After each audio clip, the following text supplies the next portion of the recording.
Last year, Kashmir had a population of 140,000 Hindus. In the last 6 months, more than 1 lakh Hindus have fled their homes, many with just their clothes on their backs. Several pockets of Hindu population like Habbakadal, Renawari and Karan have become ghost towns. There were numerous pressures that forced these Hindus to leave. Children had no schools to go to. Colleges were closed. Weeks of curfew had converted homes into prisons, often without electricity, water and food. But most of all, it was the tension of being a minority in an increasingly fanatical atmosphere, where the very air they breathed was laden with violence and fear. They have left secure jobs, sometimes of 20 years, established businesses running for generations, and even properties and orchards to a blank, uncertain future with marginal help from the government. Why, they ask, should we be refugees in our own country? हम डर गए उन लोगों से, फिर हमने सब सामान उठाकर यहाँ आए हैं. Suddenly, her mother, who was sitting next to her, began to weep. दुखी इसलिए है कि इसकी 3 बेटियां हैं, बड़ी बेटियां हैं. मैं भी इसकी एक बेटी हूँ. ये इसलिए रोती है. हम क्या करेंगे?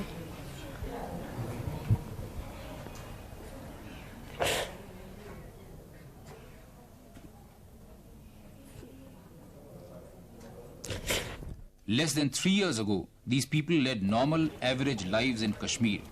In the last 6 months, that normal world is now sadly part of their good old days nostalgia. तुम्हें लगता है कि वापस जाओगी तुम कभी वहाँ पे? हाँ. मन करता है वापस जाने का? हाँ. क्या कहते हैं मम्मी पापा, क्या कहते हैं कि वापस जा पाओगी वहाँ पे? नहीं. क्या कहते हैं, कभी नहीं जाएंगे वहाँ? ना. तो फिर क्या कहते हैं, कहाँ रहेंगे? यही. तो यहाँ क्या करेंगे? पता नहीं. Large-scale migration began when the release of Rubia in exchange for 5 militants led to mass hysteria in most parts of the valley. The next phase came in the 3rd week of January when huge processions were taken out in the valley. Processions in which many Hindus were forced to march in front. हम मजबूर थे, हमारे हाथ बंधे हुए थे, उनके नारे थे कि अगर आप भी निकलेंगे हम आपको मारेंगे. ये उनके क्या नारे लगाए आपने? पाकिस्तान जिंदाबाद, यहाँ क्या चलेगा, Nizami Mustafa. Hopelessly outnumbered, most of the 140,000 Hindus in the valley of a population of more than 30 lakh Muslims panicked and fled. More than 90,000 of them sought refuge in Jammu, Udhampur, Nagrota and Kathua. Another 6,000 moved to Delhi. More than 2,006 reached Amritsar and other parts of Punjab. Yet another couple of thousand scattered in various other directions. The government has so far made only marginal arrangements for their rations. A large majority of them have not found accommodation in the limited number of camps set up by the government. मुझे पहले भी threatening आ रही. अब आप वापस जाएंगे कभी? नहीं, मैं नहीं जा सकता. तो क्या करेंगे आगे? क्योंकि यहाँ अगर वहाँ से वो ऑफिसर है, उससे बेहतर है यहाँ गली कोचों में भीख मांगना और अपने यार को पालना. आज़ादी से रहना, बगैर किसी थ्रेट के यहाँ पर अपने बच्चों के साथ रहना. सारा परिवार आ गया? कोई वहाँ नहीं बचा? नहीं महाराज, नहीं, उधर कोई नहीं. क्यों चले आए आप लोग? जब वहाँ पर ऐसे सब लोग आ गए तो हम भी आ गए. क्या कहेंगे उधर? The migrants have had to leave behind everything. Their bank accounts and valuables kept in lockers are practically frozen. There are hectic distress sales of ornaments by the women in order to subsist. In Jammu, land prices and house rents have shot up all of a sudden. जब हम अपना सामान लेकर आने लगे तो वो बोलते हैं इधर की कमाइयाँ इधर ही रहेगी, तुम खाली आ जाओ. हम खाली 3 कपड़े में आए वापस. मतलब प्रॉपर्टी सेल नहीं कर पा रहे हैं लोग? नहीं हो सकता है. क्यों, ऐसा क्या? उन्होंने वो किया है ऐसा प्रोग्राम कि हम किसी हिंदू की प्रॉपर्टी नहीं खरीदेंगे. इसका क्या मतलब हुआ? ये कि मतलब मुफ्त में मिलेगी. People who are doing well now find themselves looking for employment. We met a school teacher from Shopian who has started learning how to sew in order to earn a living. अगर हमें कहीं सिलाई का काम मिल जाए तो हम कर लेंगे, कहीं कढ़ाई या सिलाई या टाइप शर्ट हैंड. शार्टर तो आता नहीं, टाइप तो आता है. तो मैं वो अगर किसी जगह हमें वो जॉब मिल जाए तो मैं कर लूँगी. तो अब पढ़ाई तो आपकी रुक गई होगी? हाँ. अब क्या होगा? अब पता नहीं आगे क्या करेंगे. क्या कहते हैं पिताजी? पिताजी तो कहते हैं अब ऐसे ही रहना है. Kashmiris in the valley have now begun to feel the economic pinch. In contrast with the prolonged bunds witnessed earlier, there is now an urge to open shops even in the brief periods of relaxation of curfew. हम देखेंगे कश्मीर को हम छोड़ेंगे नहीं। क्यों छोड़ेंगे कश्मीर को? वो हमारा खून है, हमारी मातृभूमि है। क्यों छोड़ेंगे? जो वहाँ पर पाकिस्तान मांगे हम उसको उठा के पाकिस्तान में फेंक देंगे, मगर पाकिस्तान वहाँ पर बनने नहीं देंगे। The common crime of all the 1 lakh Hindu migrants from the Kashmir Valley is that they are Indians, that they are not part of the revolt by a large mass of the Muslim population of Kashmir who are crying for secession. वहाँ के ऐसे से है कि जो भी भारत का नाम ले लेगा उसके लिए वहाँ गोली है। हिंदू को बुरी नजर से जरा देख रहे हैं, सिख को भी देखते हैं मगर कम। वहाँ पे डिसाइड कि जिस घर में हिंदुओं को जो भी टेनेंट्स रखेगा वहाँ पे बॉम्ब ब्लास्ट हो जाएगा। तो क्या नाम डिसाइड कि when my parents went decide कि आप क्या यहाँ करने आ गए हो, खुद भी मरोगे हमें भी मरवाओगे। हिंदू जो भी है वो हिंदुस्तानी है, वो कैसे बर्दाश्त करेगा कि भाई पाकिस्तान है या आज़ादी है।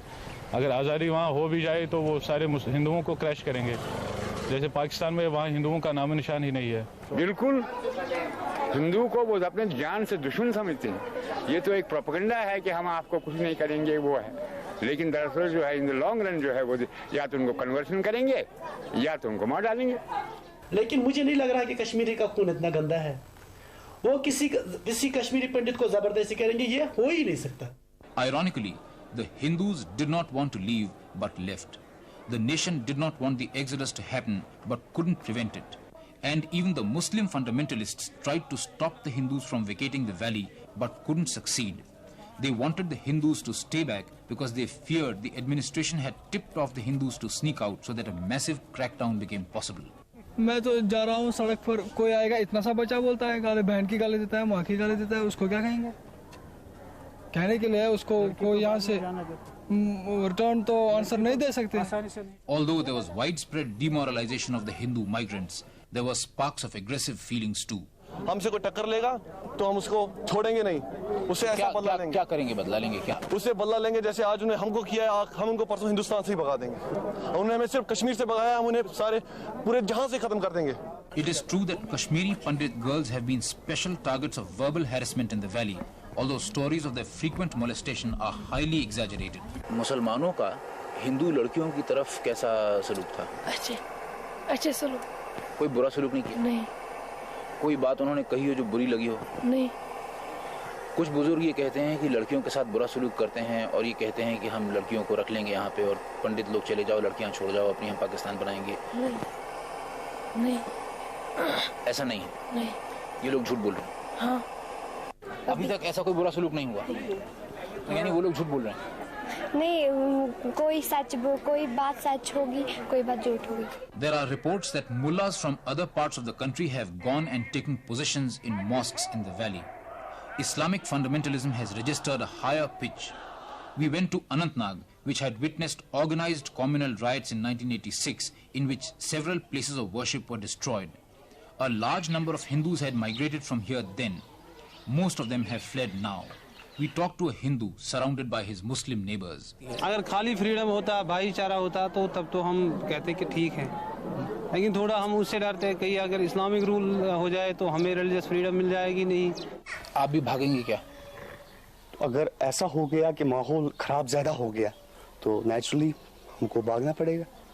तो ऐसा आप कब मानेंगे कि माहौल खराब हो गया? वैसे माहौल बहुत खराब हो चुका है, यहाँ पे 98% भाग गए Hindu. It was in Shopian, a small town where 2 days after the release of Rubia Sayyed, a mob affected by mass hysteria had burned down a place of worship, attacked the Hindus and destroyed their properties. मंदिर को क्यों जलाया ये भी मैं आपको बताऊं। ये एक कोइंसिडेंस है कि मंदिर की इमारत में ही इंटेलिजेंस ब्यूरो के आदमी रहते थे, तो एक्चुअली निशाना उनका वो था। तो जो आग कहीं पे लगती है, जो कुछ भी आसपास हो सब लपेट में आ ही जाता है।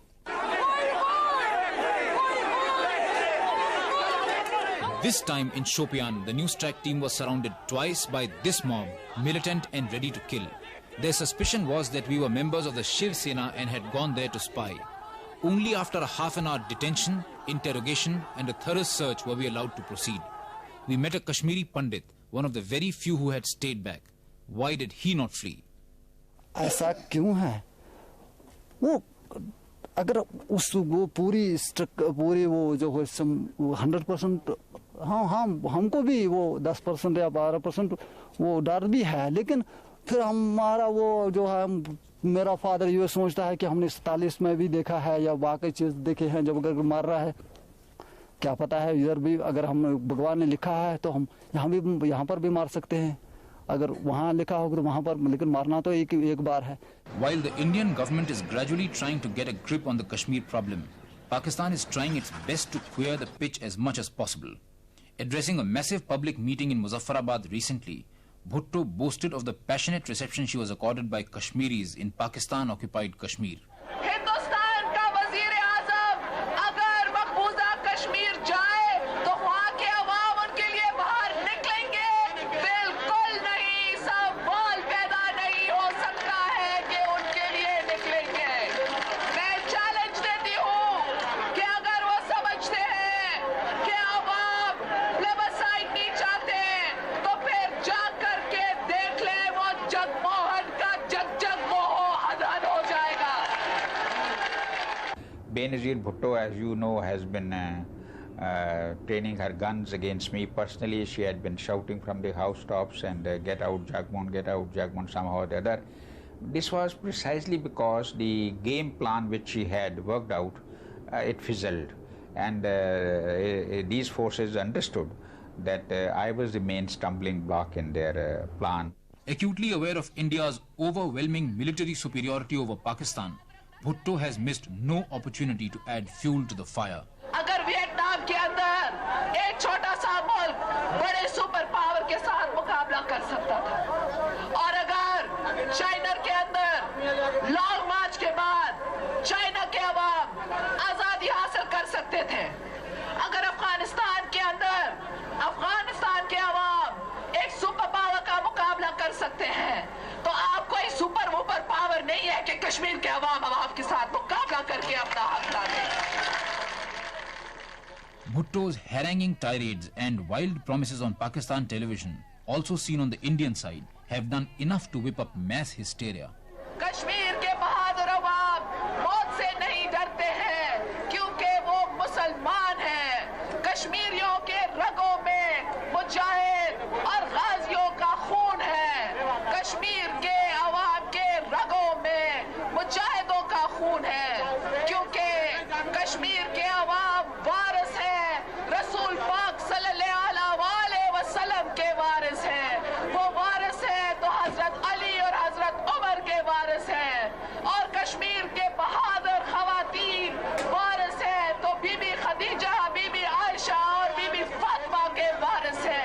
वो लड़ना भी जानते हैं और वो जीना भी जानते हैं, और अगर वो जिएंगे तो वो इज्जत के साथ जिएंगे, अपने हक को लेकर जिएंगे.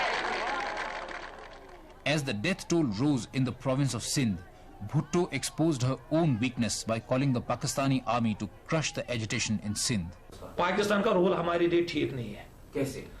वो हमेशा चाहता कश्मीरी को जलील करना, वो नहीं चाहता कश्मीरियों को इज्जत मिलना चाहिए. नहीं, वो अपने घर नहीं संभालते. देखो कितने 100 आदमी मर रहे हैं वहाँ कोई हिंदू मुस्लिम लड़ाई नहीं है, वहाँ आपस मुसलमान को मारते हैं. उससे अच्छा हम हिंदुस्तान में बैठे हैं, हमें इज्जत है, भाईचारा है, सब कुछ है. आवाम की दिल की धड़कन सुननी चाहिए, नहीं तो आप देखेंगे कि कश्मीर के अवाम बहादुरी के साथ, दिलेरी के साथ अपनी आजादी खुद लेंगे. हर शहर से एक ही आवाज बुलंद होगी, आजादी. हर ही गांव से एक ही आवाज बुलंद होगी, आजादी. हर ही मस्जिद से एक ही आवाज बुलंद होगी, आजादी. हर स्कूल से एक ही आवाज बुलंद होगी, आजादी. बच्चा बच्चा कहेगा आजादी, आजादी, आजादी. What is at stake in Kashmir now is not just the fate of 30 lakh people of the valley, but the future of secularism in India. What we have to guard against now is the possibility of an impending danger. That Kashmir that could once be offered as an example of communal harmony could now become responsible for the breakdown of the secular fabric of the country. There should be no hesitation in taking the strongest possible measures to prevent that from happening.